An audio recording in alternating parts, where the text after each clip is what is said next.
Nova Scotia is noted for its shipbuilding. I know nothing about the craft, and the sea scares me a little, at least when I'm not on it.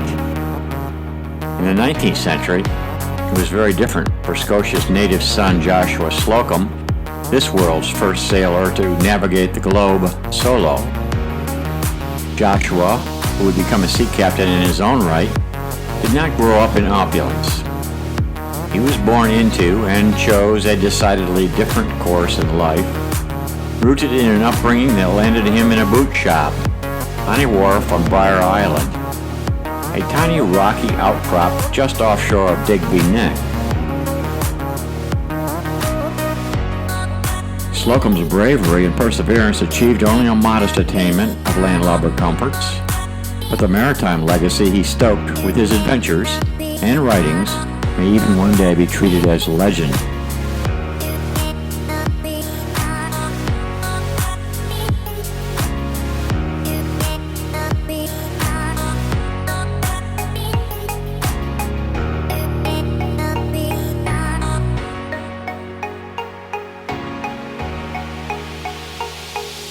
Joshua's Nova Scotia is not a place where people matter so much in the great scheme of nature.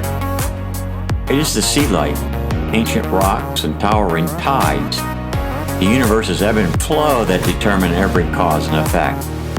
Humans, fortunately, are just passers-by.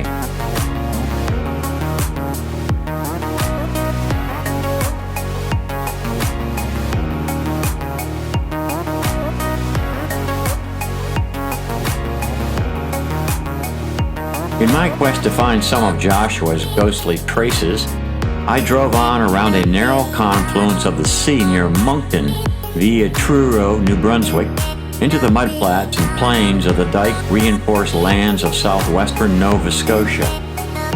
Old battlements and fields here sheltered British and French foes.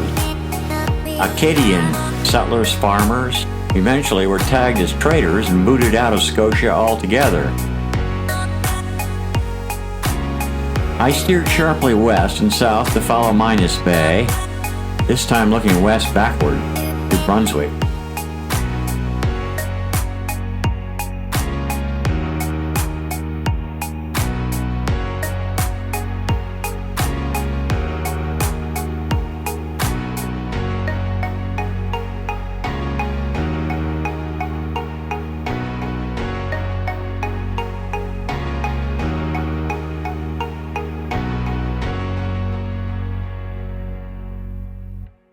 Near Wolfville, I peered off a dike at an old bicycle protruding from one of these muddy clay masses. I had lavished admiration of my own bike as a teenager.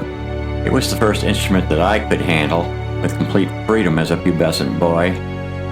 I wheeled and coasted down the back roads of northern New York State in those days of youth.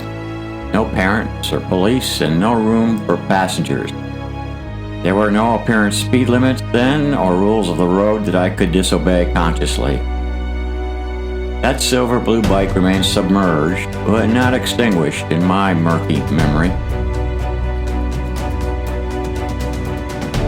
Wolfville's evening haze, infiltrating a pink-orange sky, settled over a homecoming celebration on the college campus in town, the Acadia University.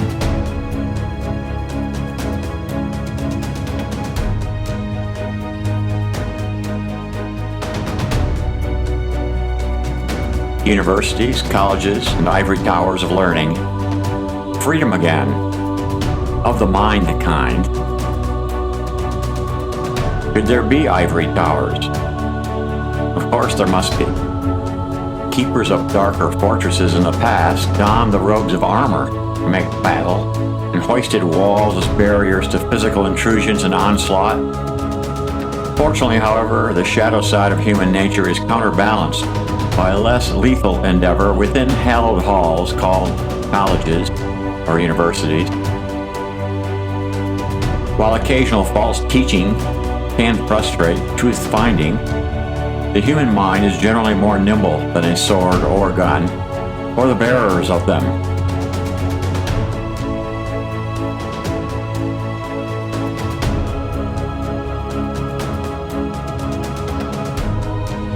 Reasoning duels in schools leave only hurt feelings or chagrin, albeit triumph as well, but rarely directly leads to a termination of life itself.